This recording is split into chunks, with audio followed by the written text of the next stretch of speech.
Our stuff is not our treasure. Socrates once said, "I go around doing nothing but persuading both young and old not to care for your body or your wealth in preference to your soul." You see, it's only stuff, and we all have stuff, more or less. So we see something, we want it, we buy it, we display it, we insure it, we compare it with other people's stuff. We collect our own little pile. We imagine that if that pile got big enough, then we would feel successful or secure. I mean, you might get a house and then you have to get stuff to put in it. And you keep getting more stuff and you need then a bigger house.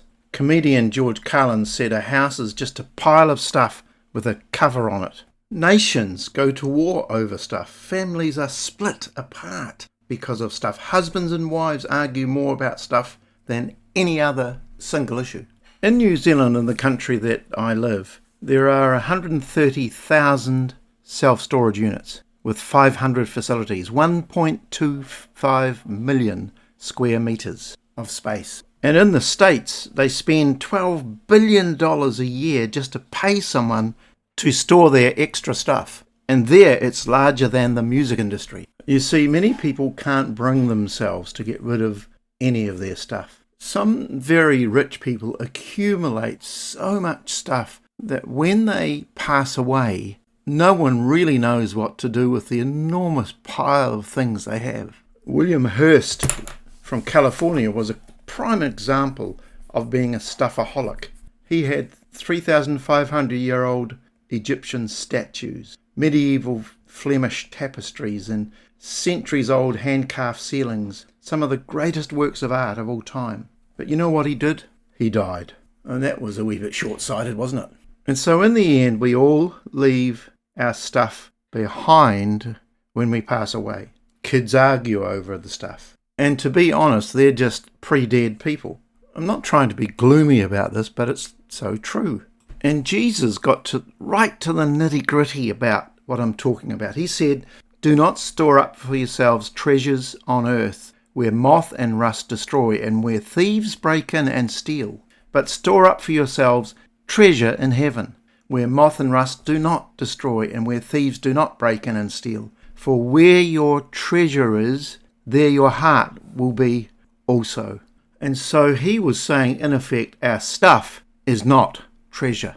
Some ancient cultures, such as the Egyptians, believed that when they buried their dead, that there would be an afterlife where they could use their treasures. And so they used to load up their coffins with jewellery and amulets and everyday items. And of course, these would be the subject of tomb raiders and people who would steal stuff for centuries afterwards. So if we're a person who has some clue or some wisdom, we will be clear on what lasts and what doesn't. And what Jesus says, it's wise to store up treasure in what's eternal. And there's only two things that are. That's God and people. You see, your home and your furniture and clothes and possessions will last the equivalent of a few seconds compared to the eternity that will be occupied by your soul. You're only going to be here a very short time, a little while. And yet we hold on to our stuff like a little child holding on to its toys or its possessions or its candy. And so what really lasts and what doesn't? We need to get really clear and very wise on this, because it's wise to store up treasure in what's eternal. And here's the thing, our stuff cannot belong to us. And amongst the first words that a little child will learn is this word mine. This is mine. And we know how deeply they may feel about something if it's missing or you try and take it off them. It seems like the end of the world for them. A favourite stuffed toy or a little truck or a car or a racing car. But let's look at what Scripture says about that. The earth is the Lord's and everything in it, the world and all who live in it. Remember the Lord your God, for it is He who gives you the ability to produce wealth. The silver is mine and the gold is mine, declares the Lord Almighty. So when it comes to things like giving stuff away or giving an offering of some sort in a church, the question is not, what can I get away with in terms of the minimum that I have to give? The question is, what stuff can I keep, because it all belongs to God anyway? King David said to God in 1 Chronicles 29:14, listen to this, "But me, who am I, and who are these my people, that we should presume to be giving something to you?" Everything comes from you. All we're doing is giving back what we've been given from your generous hand. Incredible. In other words, what he's saying is, I want to use my stuff to build your kingdom, O God, not my kingdom.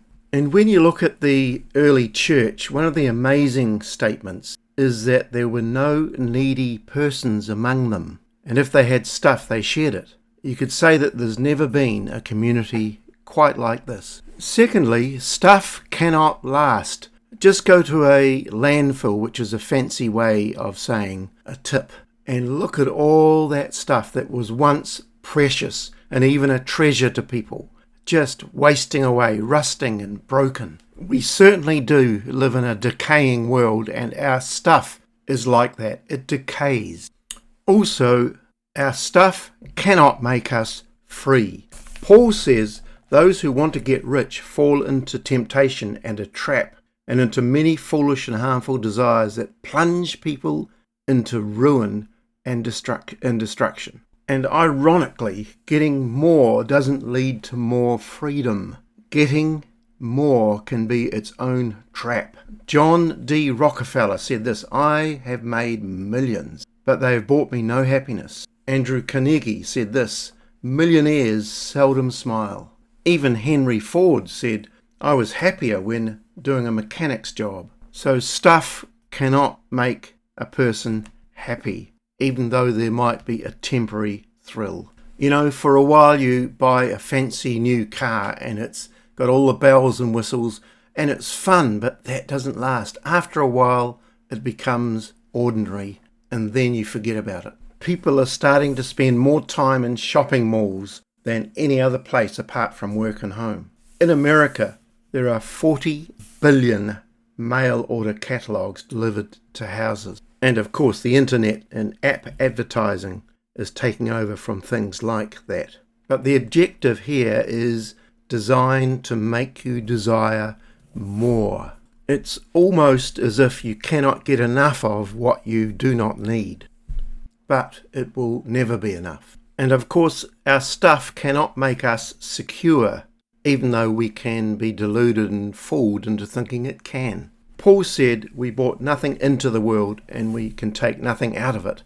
Job said, "Naked I came from my mother's womb, and naked I will depart." We come in naked and penniless, and we're going out naked and penniless. And in between we get some stuff to put on our bodies and into our pockets and into our houses, but none of it is ours. We borrow it for a while, then one day we hand it all back in. But here's the rub. When a person gives, their sense of freedom always increases. It's quite amazing. And this is because giving is a declaration that my security rests someplace other than the bank. Giving is an act of confidence in God.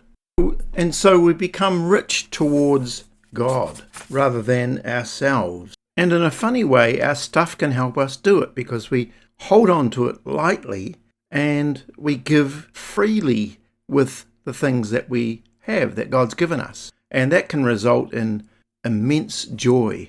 King David was once offered everything he needed to give an offering to God.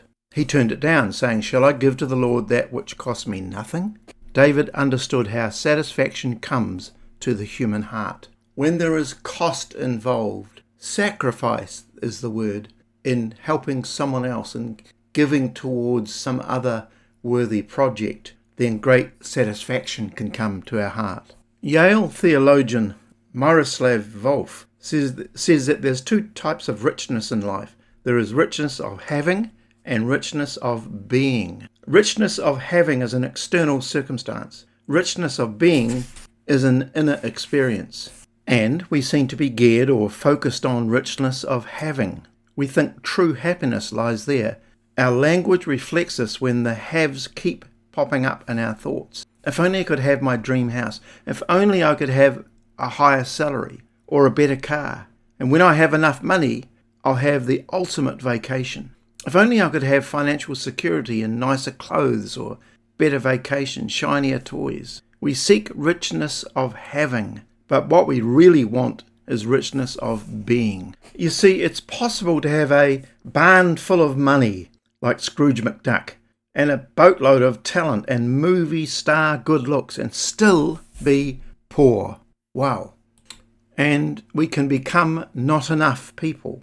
And for not enough people, there exists no lasting soul satisfaction. On the other hand, we can have very little and yet be rich. A rich soul experiences life differently. It faces the future with hope rather than anxiety. In talking about Jesus, Paul said, though he was rich, yet for our sakes he became poor. Paul himself experienced richness of being. He became a more than enough person. He found that whether he was living in luxury or living in prison, he had more than enough because he had been freed from the treadmill of having. And so what is it to have richness of being? Well, we can seek at any time, with God's help, to be compassionate, generous, grateful, and joyful. And stuff can aid me in this, strangely enough. But usually it will not mean seeking to accumulate more stuff. Richness of having usually means getting more stuff. Richness of being is generally associated with giving more stuff. And so Jesus' focus was always richness of being and not richness of having. He had nowhere to lay his head, in a sense. He had no house and no assets. And what he did have was his life, and he even laid that down for you and I. God bless you.